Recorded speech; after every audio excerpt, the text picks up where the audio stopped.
Let's look at one more example of logistic regression. We will build a model for predicting defaults on an account. We have data set. There are 10,000 observations in the data set.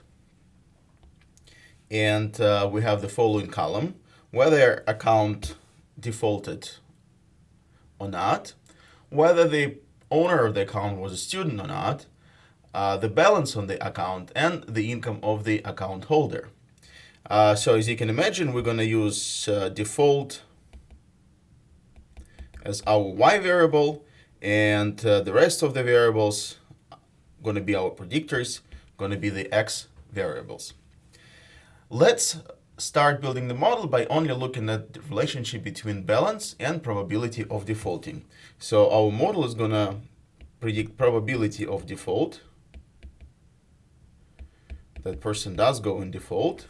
Default equals to 1 or yes, given the balance on the account. So we use GLM function. Formula is just we're regressing balance on default. Family binomial means 0, 1 output. Dataset default. Here are the estimates. We use intercept here. So we have non-zero intercept. And we have positive coefficient for the balance variable, which intuitively makes sense. So basically what we say here, what the model tells us is that if balance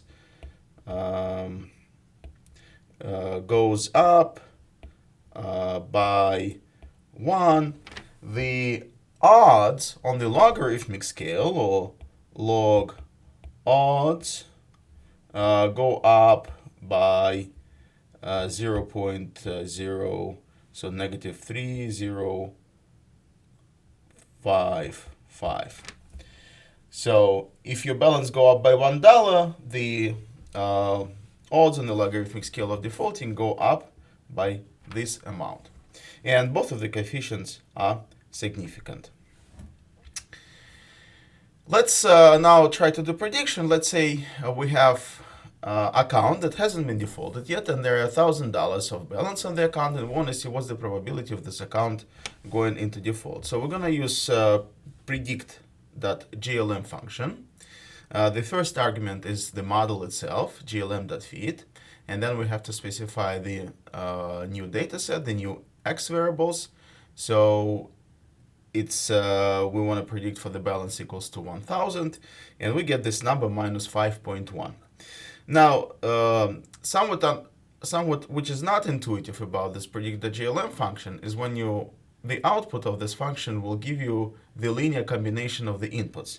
So this one is nothing but beta 0 plus beta 1 times your balance of 1,000. So if I do it manually, this is my beta 0 plus beta 1 times 1,000. You see I get the same number, minus 5.1. If you want to get the probability of going to default, rather than this value, we call it P before, then you have to also use predict.glm function, but you have to specify that you want to type response.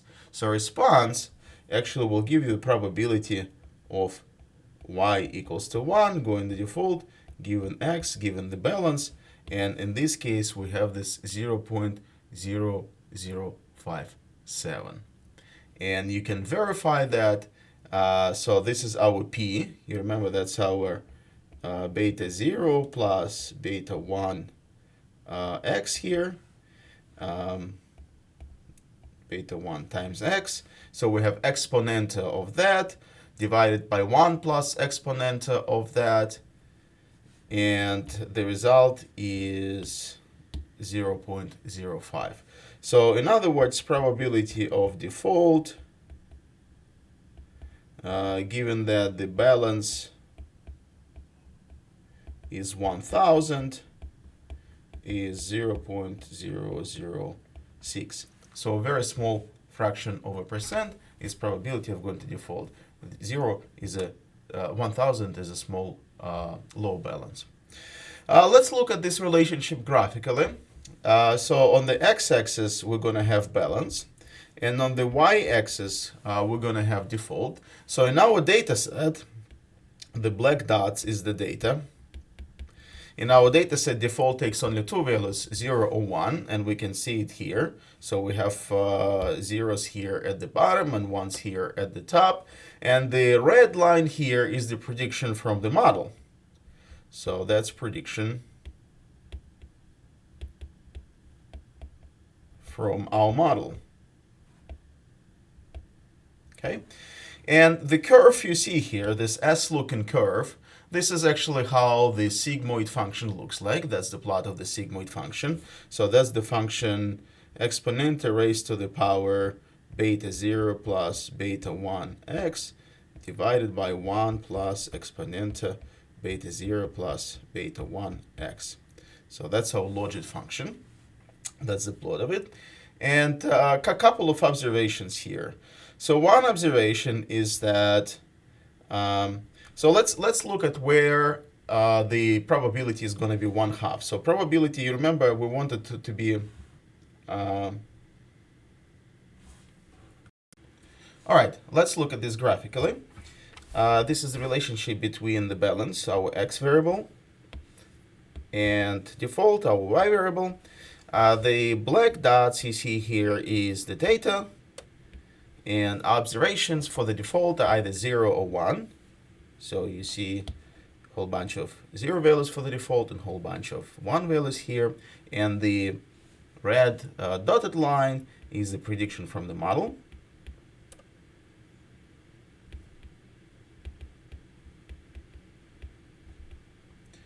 And you remember our model is exponent beta 0 plus beta 1x divided by 1 plus exponent beta 0 plus beta 1x, where x is the balance. Balance is our x variable. This S-looking curve is the plot of the logistic function. And a couple things here. As balance goes up, the probability of default goes up as well, which is something that we would expect. And at certain point, somewhere here, at around actually 1000 mark, the probability of default, if your balance is less than 1000, becomes very close to 0. And on the other end, we have roughly 3000. So if you have a balance of 3000 or more, then the probability of default is very close to 1. And looks like the probability 1/2 is around somewhere $1,700. So if you at around $1,700, then you have 50-50 chances of going into the default. And of course, you can see that we will have some misclassification here. So we have some people with high balances here that did not go into default, and vice versa. We have some people with low balance here that actually did default. So our model, for example, for this group of customers, our model will give a very low probability of defaulting. So the probability of defaulting for this group will be close to 0. So model will not give the correct prediction. Also, model will not give the correct prediction for those people. Those people who had high balances, model will predict high probability of defaulting, while in fact they did not default. So those are the two types of the errors. First type of the error is predicting no default for people who actually did default, and vice versa, predicting default for the people who did not default. So let's calculate the prediction metrics for the model. Let's look at the metrics of the model. We'll start with accuracy. And you remember that accuracy is just the fraction of correctly predicted examples. So it's the number of correct predictions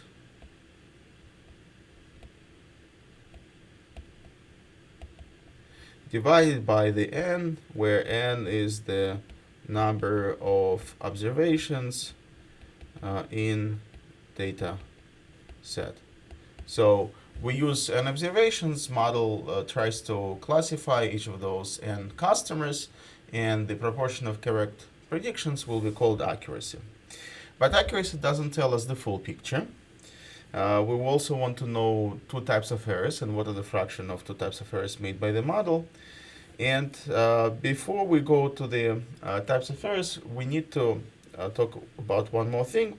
You remember when we do the prediction, we have to output should be 0 or 1, default or not default.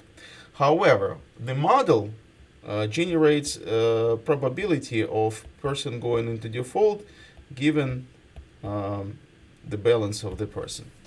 And this is number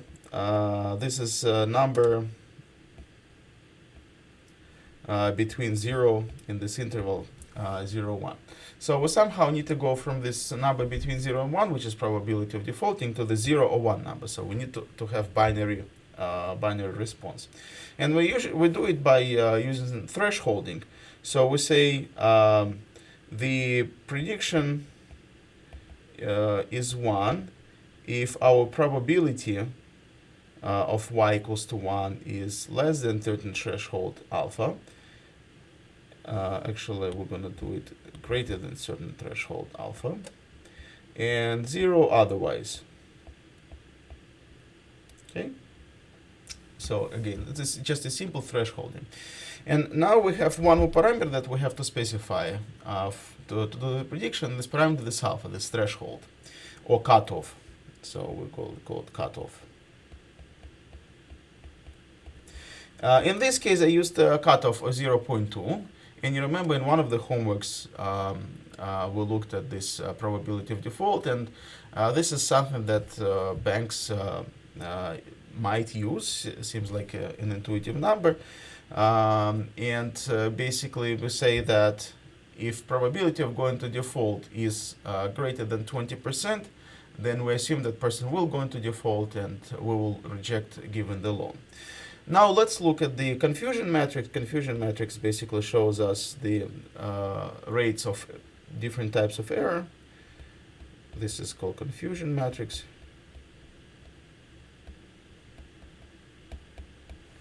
And the first one is the true positive rate. So that's the proportion of cases when model correctly predicted the default. Default correctly predicted. And true negative rate is no default correctly predicted.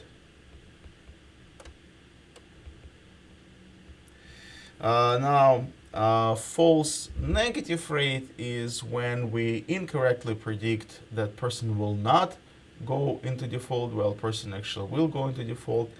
And false positive rate when we incorrectly predicted that person will go into default when person did not go into default. So let's think about these numbers. What this true positive rate means. 0.6 means that we correctly identified 60% of the accounts that will go into default. And you remember the goal for the bank is to identify as many accounts as possible that will go into default and be as accurate as possible. But on the other hand, you don't want to label every single account as default account, because you make money by giving the loans. And if you don't give any loans, if you're very suspicious about your customers, then you will never make any money. So for you to make money, you have to give a loan. Now, true positive, 0.6 seems a relatively good number. Now let's look at the true negative rate. So we correctly identified 97% of the accounts that will go into default. So it looks like we have a good safety mechanism built into the model, meaning that 97% of the accounts that will go into default would correctly identified, so only 3% of the people sneaked in who can get the loan. So now, although we incorrectly rejected quite a few accounts, so 40% of the accounts that could have survived and didn't go to default, we rejected them. But on the other hand, we prevented ourselves from losses, because whenever account goes into default, we lose the entire amount of the account. So it looks like, even if we approve 60% of those accounts that will not go to default, it will be enough for us to make money. And looks like we have good safety of margin by only allowing 3% of the accounts that will default. So it looks like our model does a relatively good job identifying those default accounts. Now let's look at what is called ROC, receiver over characteristics curve. This ROC term has nothing to do with statistics, so with predictions, it comes from radio physics as far as I understand. And ROC curves shows you the false positive rate versus false true positive rate as a function of the cutoff. So we take different values of the cutoff, and then we try to identify false positive and true positive. And as you can see, if cutoff value is high, so at this point, our cutoff is equals to 1. Okay, so when cutoff equals to 1, means that every account, so our model gives prediction that account will go into default regardless of x, because you remember, actually no, so that's not completely correct. So the output always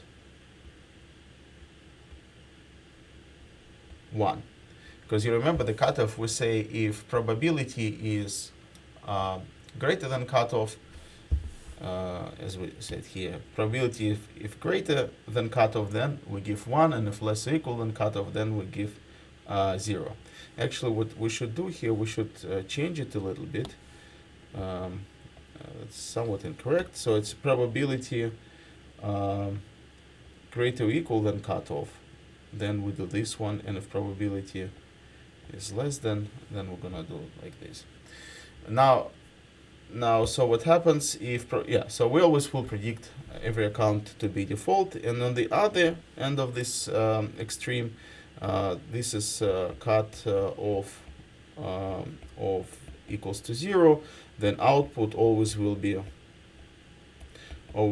0. So we assume no account will go into default, and of course, if you assume no account will go into default, you will have 0 false positive rate, because you never label anybody with 1 with default, and you will have 0 true positive rate, again because none of the observations is labeled with positive label 1 here. And on this end you will have 100% false positive rate, because all of the accounts that would not go into default were labeled positive, and of course true positive rate also 100%, because again every account was labeled as the default account. Okay, and then in between you basically have something in between, and ROC curve usually helps you to identify the good value of p. So here it looks like if you want to have the best model, this value of p might be the best one, because you get relatively good false positive rate and relatively good false negative rate. So, but for the bank, you remember we more care about risk management than having the best possible predictive model. Risk management is trying to filter out accounts that potentially go into default, because it prevents large losses for the bank. And what you see here, this blue dot corresponds to p equals to 1/2, so 50-50. And this one, p equals to 1/5. So this is the one that we used on the previous slide to characterize the model. And another line here you see is this diagonal line. So this line corresponds to the coin flip model. Coin flip model. Coin flip model is just I flip a coin and I decide whether a account will default or not. I don't take any predictors, simply random number generation here. And the coin flip model will connect to our ROC curve in these extreme points, because it's going to behave exactly the same. But also it will be behaving like this, and let's think about this. So in your coin flip model, you remember if you use cutoff, of, so this corresponds to cutoff being 1/2. So in your coin flip model, if you use cutoff 1/2, then you will label half of the accounts to be positive, half of the accounts to be negative, and that's going to be random. And in this case, of course, if half of the accounts will be incorrectly labeled as positive because you label them randomly 50-50, and half of the accounts incorrectly will be labeled, or correctly will be labeled as positive, again just because it's random. So it's a purely random model. Now the reason we put this diagonal line on the plot is so we can compare the performance of our model to this coin flip model. The coin flip, you can think of it as a benchmark. And the better the model is, our model, the more this area is. So this area here gives us some sense about quality of the model. So area tells us something about quality of the model.